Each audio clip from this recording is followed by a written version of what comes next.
Hello, this is Jessica Pettit, and who do I have the pleasure of interviewing today? Well, my name's Jim Schneider, and I'm a professional speaker from Iowa, and had the great pleasure of meeting you, Miss Jessica, back at the NSA Influence in Dallas last year. Excellent. Well, I'm excited for you to be here. And as we've discussed kind of on this series, I am going to start off with some open-ended questions about some ideas that are just rolling around in my head. There's no right answer, but I really want to know what your take is. So the first one is around the concept of diversity dividend. I hear this term all the time with my clients, kind of why or what the profit margin of diversity training is. So thinking about investment, action, and return, what does diversity dividend mean for you?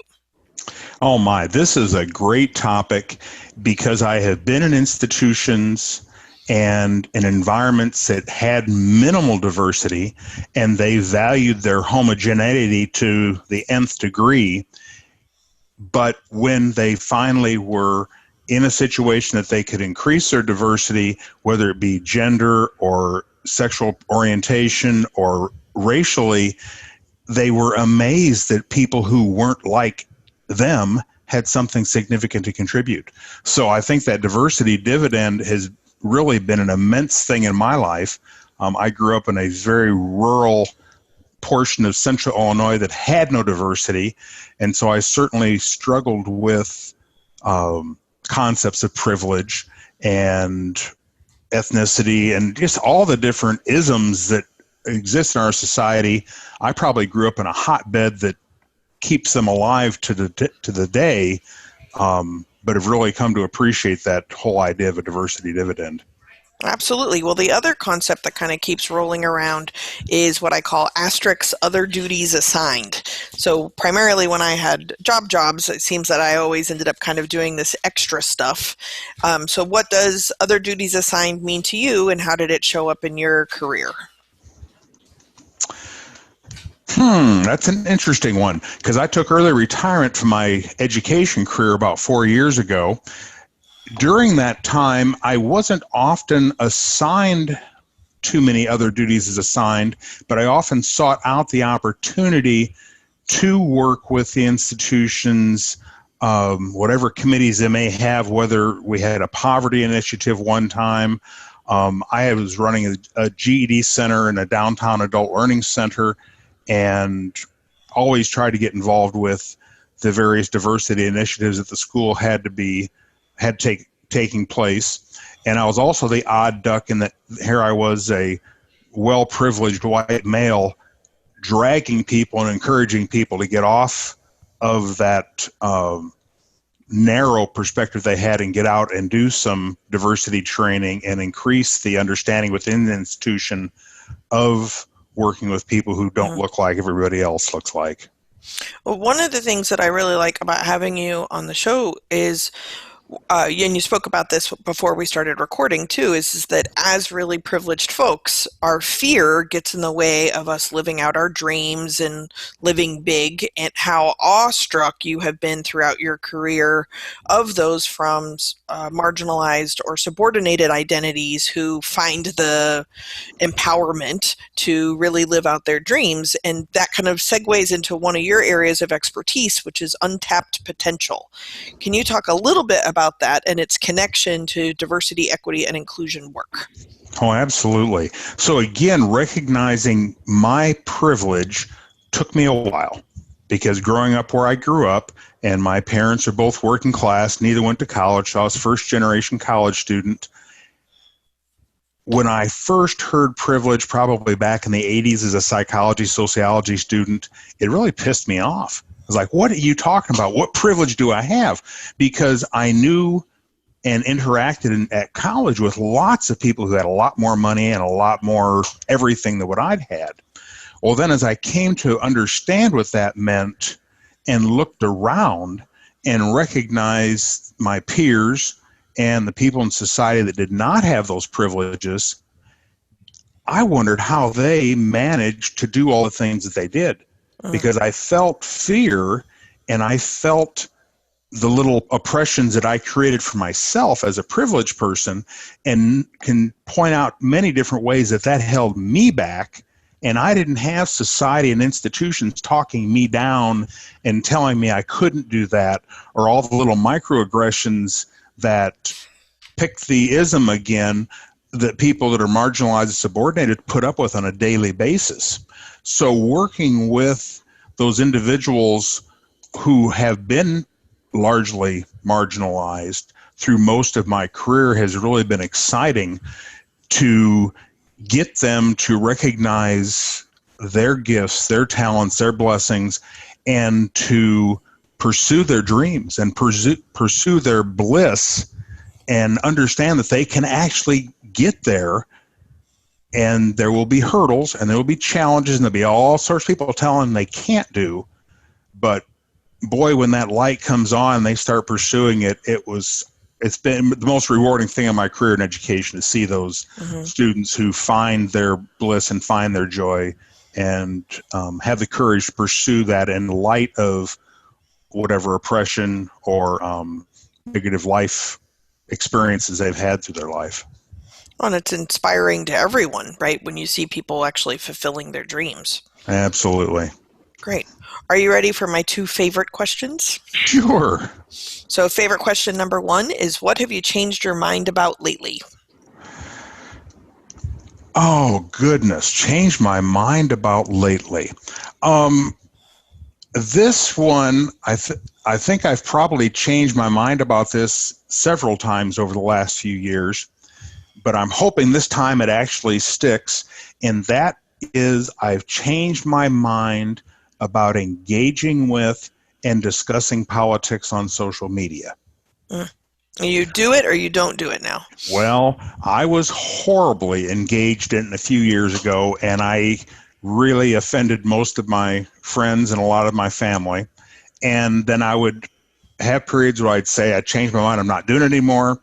And I wouldn't for a while. And then somebody would post some meme or something that really got under my skin, and I'd be right back in it and right back at it. And I will occasionally maybe call somebody out or just make a reference, but instead of doing it on their Facebook page, I'll private message them.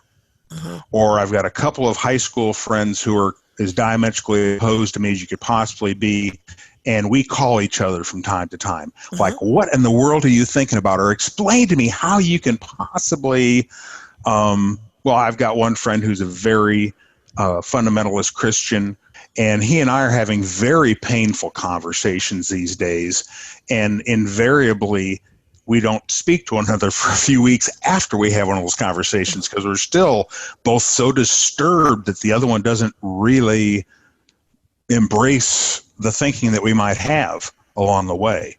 And at the heart, we've known each other since we were in elementary school. So despite any judgments I may make about his political perspectives, I know in his heart he's a good guy. But there's something in his thinking and how he's oriented towards the world that I just cannot begin to embrace or understand. But I don't want to rev people up emotionally. I don't want to be trolling or be trolled. And by not doing that higher, more antagonistic engagement with social media and politics, I can have a little greater peace of mind, and I'll never get back the friends that I lost when I was a flaming progressive, but their lives are probably better off without my agitation anyway. So, well, it's in line with untapped potential as possibility. Absolutely. Yes. Okay, my second favorite question is, what do you absolutely know? I absolutely know that the majority of the world goes to their grave with the majority of their music still in them. And that goes to that untapped potential again. And when I think about organizations I've been a part of, either as a staff member, an administrator, a teacher, or I worked in a manufacturing plant for a couple of years, so much attention is paid to that top performing 10 or 15%. And if people don't understand statistics, and I bring this up I make them glazed real quickly, because I ask them, how much can somebody who's already performing in the top 2% actually improve their performance? It's a minuscule percentage.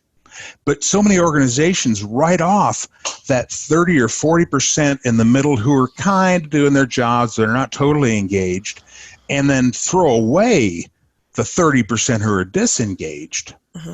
And having been in each one of those different groups at different times in my life, I know that we can do things and say things that can bring people from each group to a high level of performance if we recognize their gifts and their talents, and we recognize their individual integrity and do all we can to help them believe in themselves and encourage them to pursue their dreams. Mm-hmm. We'll never get everybody. I understand the funnel, but it pains me to the absolute depths of my core to see people wallowing in misery when I can see some greatness in them that for whatever reason in their life, their eyes and their mind are blind to it or unable to consider the possibilities of what they've got, what they can possibly do.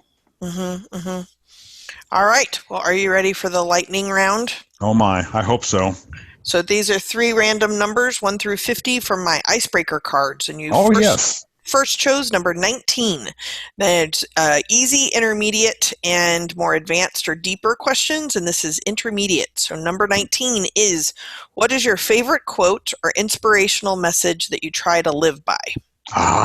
Well, I'm so glad. This is a setup here. I probably have that set of questions. My favorite quote I've had to paraphrase because it came from Johann von Goethe, who was a German philosopher back in the 1800s and just way too sexist and gender specific. So I've worked it over, but my workover on it, my paraphrase is, if you treat a person as they are, they will stay as they are. But if you treat them as they were what they ought to be, they will become what they ought to be and could be. So that's my paraphrase, Johann von Goethe. And perfectly aligned with potential. Good job. Absolutely. Okay, second one, number 25 is intermediate. Share a time when you felt you made a very important decision. Important decision. Well, I tell you, taking that early retirement was huge. I actually made the decision when I was 55. I had taken my wife to a training with the speaker who told me I should be a speaker. And my wife got to sit in as we did the presentation that we were trained with the speaker. And then afterwards, the speaker did a little debrief with the group of us that were training. And unbeknownst to me, my wife was sitting behind an open door so she could hear the conversation. And the speaker again said, Jim, you're performing, you're speaking, your intensity is just right in line. You will be on a major stage as soon as you think you're ready to do it. That's a key. And then, like I said, my wife, I found out later, was behind a door and heard this. And on the drive home, I had told her that I was really frustrated in my position in higher ed, that some opportunities that I thought I was prepared for, the institution didn't agree. And I said, I will qualify for the early retirement program next summer. And she said, well, I think you ought to go for it. And that permission from her bought a place in my heart for her that'll never be destroyed, but also was such a huge thing to have the courage to say, I'm going to leave a career that I've been in for 30 years and pursue a professional speaking career to spread this message of untapped potential as far and wide as I can within educational settings, social service agencies. I'd love to do it at businesses, though it's not necessarily probably the most popular topic at many organizations. But I really do think that the opportunity for productivity gains, if we really tap into the human capital and human potential that we leave untapped, would just blow people's minds. Absolutely. All right. Number 3, lightning round. Easy is name the most beautiful place to which you have been. The most beautiful place I have been is on the Current River in Missouri. I did a few spring breaks there when I was in college, And this one particular spot in the current, there's a bend in the river, and right at the tip of the bend, when the river level's right, there's a cave that you can paddle into. And from the cave, you can look out and see this outline of sunlight, and it's just absolutely gorgeous. The water at that particular place is 12, 15 feet deep, but it looks like you can reach down and touch the bottom. It's so clear and Mm. blue. And because we'd usually go on spring break, it'd be 40 degrees at night, but 70 or 80 in the evening, so I'd have great tans. I've got to put a plug in. The most beautiful place in the world I want to get to on my bucket list is Havasu Falls in the Grand Canyon, where the Mhm. Havasu Indians are.